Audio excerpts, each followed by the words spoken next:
Poll management full arrangements. సమయం లేదు మిత్రమా. జూబ్లీ సమరంలో అతి ముఖ్యమైన సమయం ఇది అంటున్నారు అధికార విపక్షాల అగ్రనేతలు. పోల్ మేనేజ్మెంట్ పై నేతలకు దిశానిర్దేశం చేస్తున్నారు. జూబ్లీ హిల్స్ ఉప ఎన్నిక ఘట్టం చివరి దశకు చేరుకుంది. ఓటర్ స్లిప్పుల పంపిణీ కూడా అయిపోయింది. ఇక మిగిలింది పోలింగే. మంగళవారం ఉదయం జరిగే పోలింగ్ కు ఓటర్లంతా వచ్చేలా ప్లాన్ చేస్తున్నాయి పార్టీలు.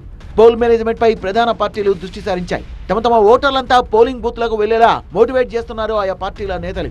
జూబ్లీ హిల్స్ ఉప ఎన్నికను ప్రతిష్టాత్మకంగా తీసుకున్న ముఖ్యమంత్రి రేవంత్ రెడ్డి, ఇన్ఛార్జ్ మంత్రులు జూబ్లీ హిల్స్ నేతలతో సమావేశమయ్యారు. పోలింగ్ రోజు అనుసరించాల్సిన వ్యూహాలపై చర్చించారు. పోల్ మేనేజ్మెంట్ పై నేతలకు దిశానిర్దేశం చేశారు. ప్రతి ఓటర్ను పోలింగ్ బూత్ కు చేర్చాలని నేతల్ని ఆదేశించారు. బీఆర్ఎస్ నుంచి కేటీఆర్, హరీష్ రావు రంగంలోకి దిగారు.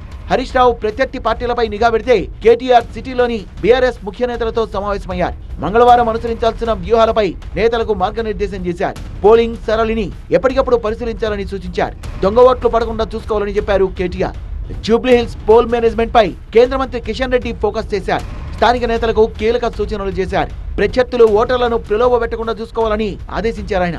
మొత్తానికి 3 పార్టీలు కూడా పోల్ మేనేజ్మెంట్ గట్టిగానే చేస్తున్నాయి. మరి ఓటరు దేవుళ్లు ఏ పార్టీని కరుణిస్తారో చూడాలి.